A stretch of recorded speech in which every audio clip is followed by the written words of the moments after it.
తెలంగాణ సర్కార్ ప్లాట్ల రిజిస్ట్రేషన్ విషయంలో కీలక నిర్ణయం తీసుకుంది. ఎల్ఆర్ఎస్ పథకం అమలులో భాగంగా ప్లాట్ల రిజిస్ట్రేషన్కు భారీ డిస్కౌంట్ ప్రకటించింది.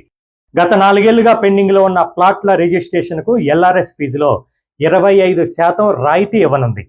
సబ్ రిజిస్ట్రేషన్ ఆఫీసులోనే 25% డిస్కౌంట్గా మిగిలిన ఫీజు చెల్లించి రిజిస్ట్రేషన్ చేయించుకోవచ్చని సూచించింది. ఉప ముఖ్యమంత్రి బట్టి విక్రమార్క, మంత్రులు పొంగిలేటి శ్రీనివాసరెడ్డి, శ్రీధర్బాబు, సిఎస్ శాంతికుమారిలతో బుధవారం ఈ అంశంపై సమావేశం నిర్వహించారు. ఎల్ఆర్ఎస్ పథకం అమలును వేగవంతంగా చేయాలని అధికారులను ఆదేశించారు. మార్చి 31లోగా ఈ రిజిస్ట్రేషన్ చేయించుకునే వారికి ఈ డిస్కౌంట్ వర్తిస్తుంది. అనుమతి లేని లేఅవుట్లలోని ప్లాట్ల రిజిస్ట్రేషన్పై గత ప్రభుత్వం నిషేధం విధించిన విషయం తెలిసిందే. దీంతో వాటిని కొనుగోలు చేసిన వారికి 4 ఏళ్లుగా రిజిస్ట్రేషన్ చేయించుకునే అవకాశం లేకుండా పోయింది. వారికి ప్రస్తుత ప్రభుత్వం అవకాశం కల్పిస్తూ ప్లాట్ల రిజిస్ట్రేషన్కు వెసులుబాటు కల్పించింది. వ్యక్తి